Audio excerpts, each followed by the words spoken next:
All right, let's just jump right in. In the grand rulebook of the universe, there are some laws that feel like they're carved in stone. And right at the top of that list, the speed of light. It's the ultimate speed limit, the one thing nothing can ever break. But today, we're going to take that rulebook and ask a really wild question. What if that rule isn't as solid as we think? There it is, the magic number, c. 299,792 kilometers per second. It's so much more than just a speed. It's the pace of reality itself. It's what ties space and time together, and energy and mass. Pretty much all of modern physics is built on the idea that this number is the same everywhere, always.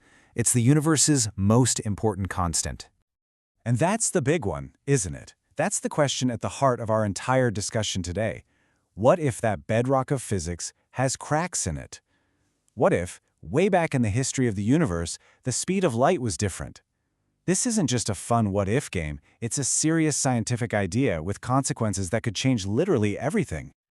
So how do you even start to question something so fundamental? Well, first, let's get a handle on why we call it the unbreakable limit in the first place before we, try to break it.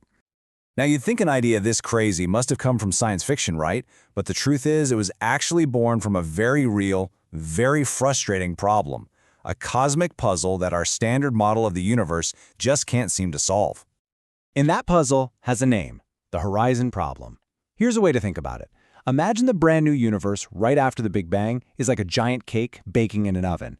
Now, if you check the temperature on one side of the cake, and then you check the temperature on the complete opposite side, a side so far away that no heat could have possibly traveled between them yet, you find they're the exact same temperature. How on earth is that possible? Something had to connect those two distant spots. So, the mainstream solution to this is a theory called inflation. The idea is that the whole universe was once a tiny, hot, perfectly mixed up spot, and then it expanded insanely fast, stretching that even temperature across the whole cosmos. But there's another much more radical idea, variable speed of light, or VSL.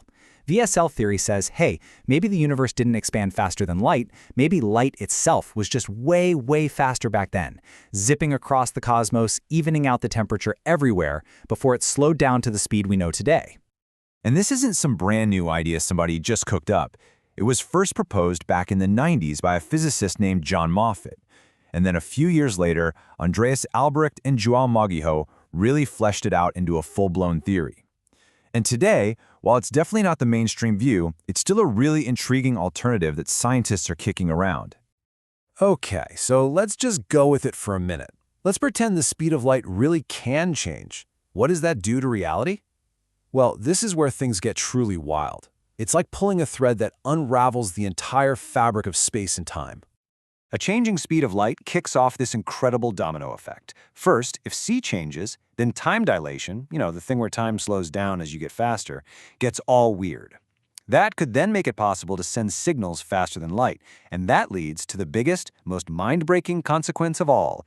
If a message can arrive before it's sent, then an effect can happen before its cause. The basic logic of the universe, A causes B, just breaks. So what does a universe without that fundamental rule even look like? Honestly, it looks a lot like your favorite sci-fi movie. Things like Wormholes or those cool Alcubierre warp drives might actually be on the table. It opens the door to something called retro-causality, the future literally changing the past. And yeah, of course, it leads you straight into all the wacky time travel paradoxes you can imagine. The cosmic speed limit is the one thing keeping all that stuff in the realm of fiction.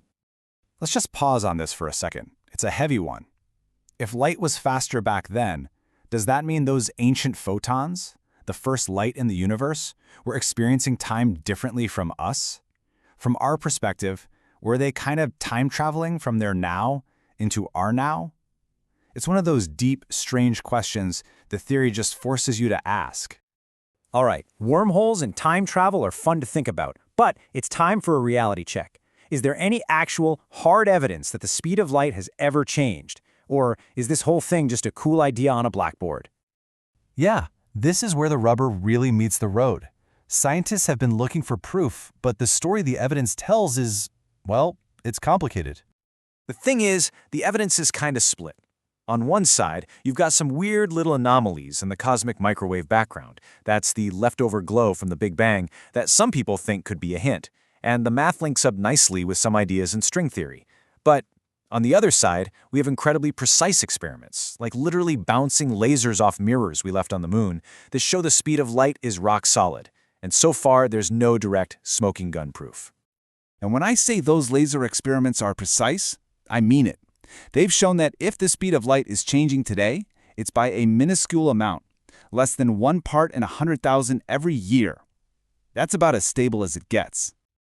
And this chart really drives it home. Just look at the difference. The limit we've observed is practically zero. Based on everything we can measure right now, the speed of light is about as constant as a constant can be. So case closed, right? Well, not quite. And this is the key argument from the VSL camp.